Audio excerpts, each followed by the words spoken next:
नमस्कार भक्तों। शिव जी भक्ति, आत्मशक्ति और अटूट समर्पण के प्रतीक हैं। वे अपने भक्तों के जीवन से समस्त संकटों का नाश करने वाले और मनोवांछित फल देने वाले परम परमेश्वर हैं। इसलिए शिव मंत्रों का नियमित रूप से जाप करने से न केवल जीवन में सफलता मिलती है, बल्कि आर्थिक समृद्धि, उत्तम स्वास्थ्य और पारिवारिक सुख शांति भी प्राप्त होती है। शिव जी की कृपा से भक्तों को अदम्य साहस, आत्मबल और आध्यात्मिक ऊर्जा की प्राप्ति होती है, जिससे वह जीवन की प्रत्येक चुनौती पर विजय पा सकता है। इसीलिए आज मैं आपको शिव जी के एक अत्यंत प्रभावशाली और सिद्ध मंत्र के बारे में बताने जा रहा हूं, जिसका जाप करने से बच्चों को शिक्षा, करियर और जीवन के हर क्षेत्र में उन्नति प्राप्त होती है। यह मंत्र आपकी संतान की एकाग्रता और बुद्धि की वृद्धि करता है, जिससे पढ़ाई में मन लगता है और परिणाम भी उत्तम होते हैं। साथ ही इस मंत्र का प्रभाव व्यापार, नौकरी और आर्थिक स्थिति पर भी पड़ता है। वह सकारात्मक दिशा में परिवर्तित होने लगती है। नए कार्यों की शुरुआत में सफलता के द्वार स्वतः खुलने लगते हैं। घर में मां लक्ष्मी का स्थायी वास होता है और अनावश्यक खर्चों पर नियंत्रण बनने लगता है।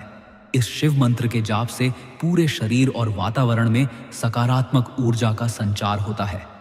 तनाव, भय और मानसिक अशांति धीरे धीरे समाप्त होती है और शरीर की रोग प्रतिरोधक क्षमता में भी विशेष वृद्धि देखी जाती है। यदि परिवार में कलह, मतभेद या अशांति का माहौल हो, तो इस शिव मंत्र का नियमित जाप वहां सुख, शांति और संतुलन की स्थापना करता है। यदि आप इस मंत्र के संपूर्ण लाभ प्राप्त करना चाहते हैं तो इस वीडियो को अंत तक देखें।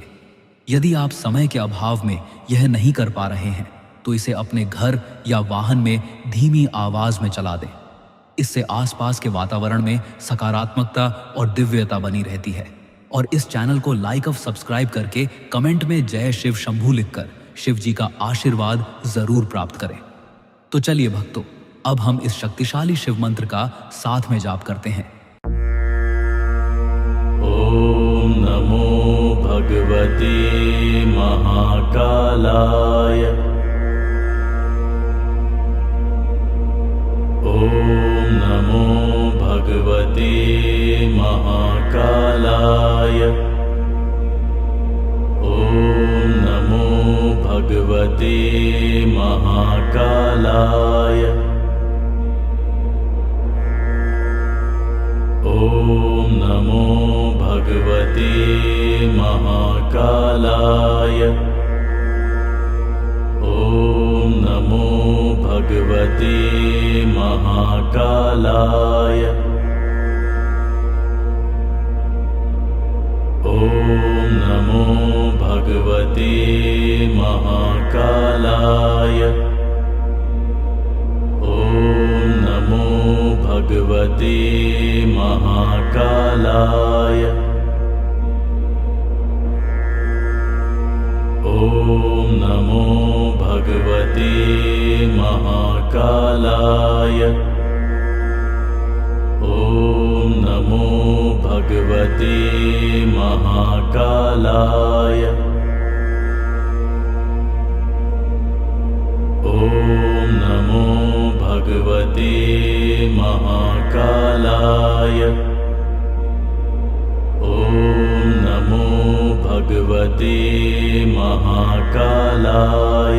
महाकालाय। ओम नमो भगवते महाकालाय। ओम नमो भगवते महाकालाय। ओम नमो भगवते महाकालाय। ओम नमो भगवते महाकालाय। ओम नमो भगवते महाकालाय। ओम नमो भगवते महाकालाय। ओम नमो भगवते महाकालाय।